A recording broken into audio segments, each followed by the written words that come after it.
Hello viewers, আসসালামু আলাইকুম। কেমন আছেন সবাই? আশা করছি সবাই ভালো আছেন।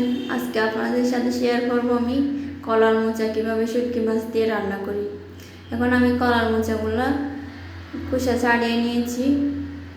এখানে ভিতরে একটা কি যেন থাকে, ওটা নিয়ে ফেলতে হয়, ওটা সিদ্ধ হয় না। তো এখন আমি কেটে নেব, ধুয়ে নিচ্ছি আগে।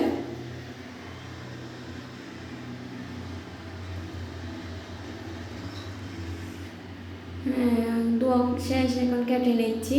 চিকন চিকন করে কাটতে হয় এগুলো। এখন চিংড়ি মাছগুলো দেখেন কত সুন্দর। এখন বিচি দিয়ে দিলাম আমি, চিংড়ি মাছগুলো দিয়ে দিলাম, হালকা পেঁয়াজ, মরিচ আর হলুদ গুঁড়া, লবণ, নেড়ে চেড়ে নিয়ে এখন আমি চুলায় তুলে দেব। চুলায় বসিয়ে দিলাম, এখন সিদ্ধ হয়ে গেল। সিদ্ধ হওয়ার পর আমি কলার মোচাগুলো দিয়ে দিলাম।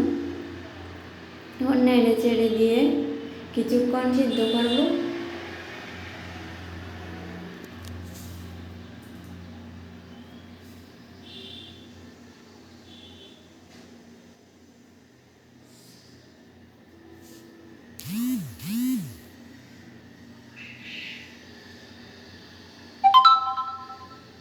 এখন আমি ঢাকনা দিয়ে দিব, কতক্ষণ সিদ্ধ করতে হবে।